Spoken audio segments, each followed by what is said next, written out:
What's going on, guys, and welcome back to another video. So there's a few things that we need to discuss today. First, a lot of people are asking, are they going to receive another stimulus check? I want to address that in just a minute. We're also going to talk about what's upcoming this week, what we are potentially looking forward to, and some things that aren't going to be so great. Going to talk about that. We want to talk about what Senate Majority Leader Chuck Schumer just said today.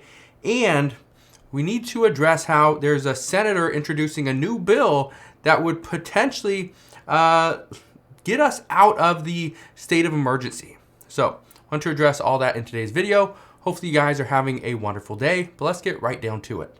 Here's what I can tell you. As far as stimulus checks, will more stimulus checks be sent out to the American people very soon? Here's what I know. From a federal level, there's no discussions of additional stimulus checks coming out. None. As far as the child tax credits, though, is there any additional talks and discussions there? The answer is no. There's nothing from a federal level because lawmakers can't get on, everybody can't get on the same page, which is creating a lot of issues. The one person that they're really pushing all the negativity towards is Senator Joe Manchin. But just keep in mind, Senator Joe Manchin is one of those senators that he's not up for re-election this year. So even though some people are going to hate him and be like, I'm not voting for you, just understand, he's not up for re-election. So it's a little bit easier to push all the hate and anger towards one person because, well, can't do anything about it. Now, are there checks on a state and more local level? The answer is yes. These are checks that I've been addressing over the past couple of weeks, really over the past couple of weeks, but more so over the past few months, is I've been saying that more states and cities are going to be passing legislation to provide their residents with an additional stimulus check or some type of hazard pay or bonus pay or whatever they want to call it, because it comes down to whether that state or city has a surplus of cash.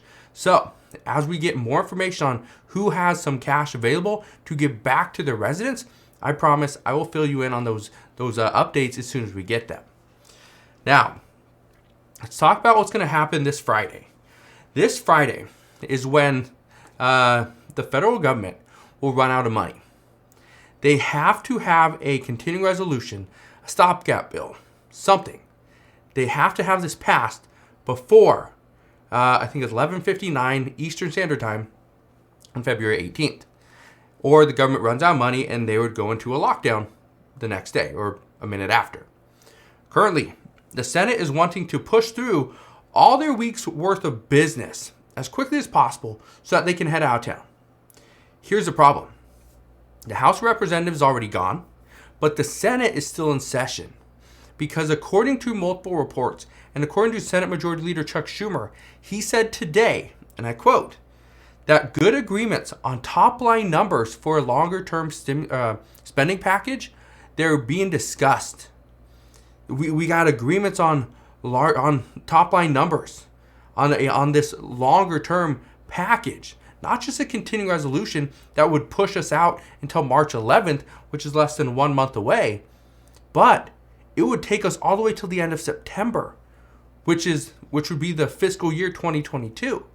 Now, the purpose behind the short-term deal wasn't just to get us to March 11th. The purpose was just give us a little bit more time to negotiate a longer deal, and let's get it done. Remember, it has to be a bipartisan deal.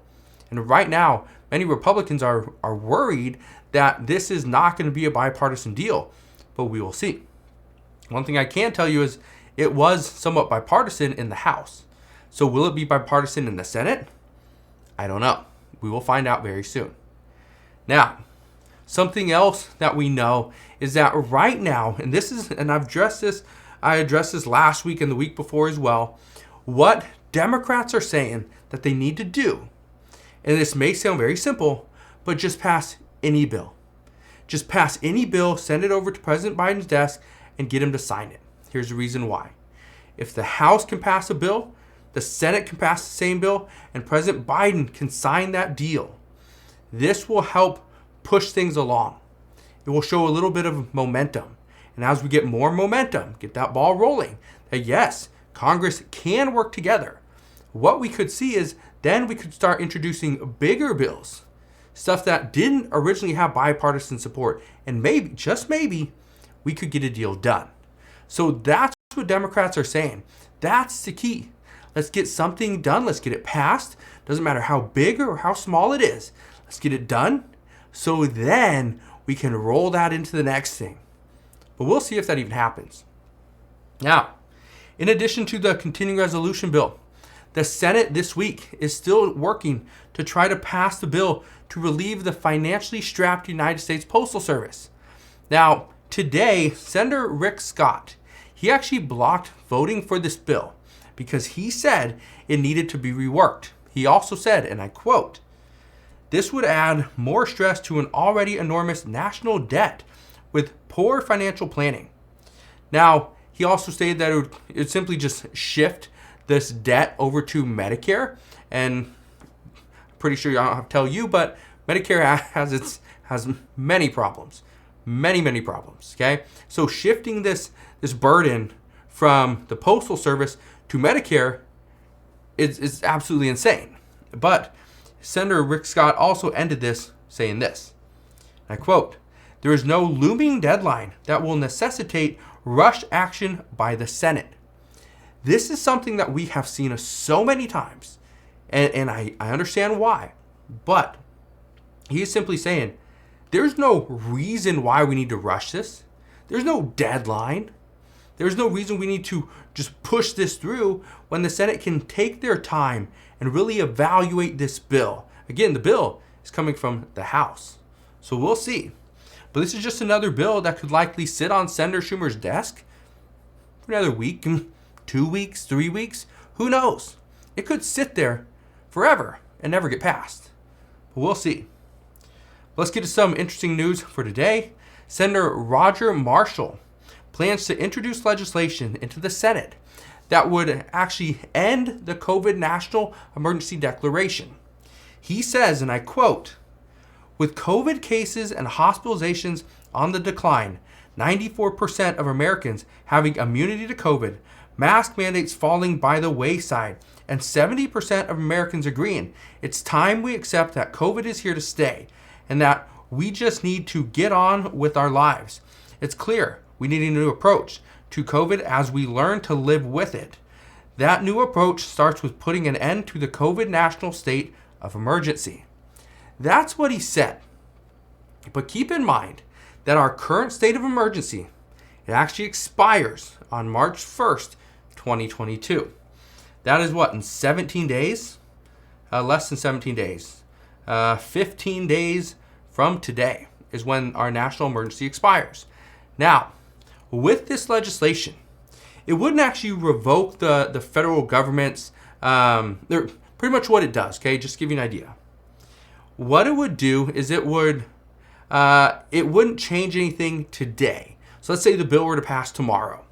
It wouldn't impact anything because all this bill is trying to do is it's just taking away the federal government's powers to respond to the pandemic on a national level.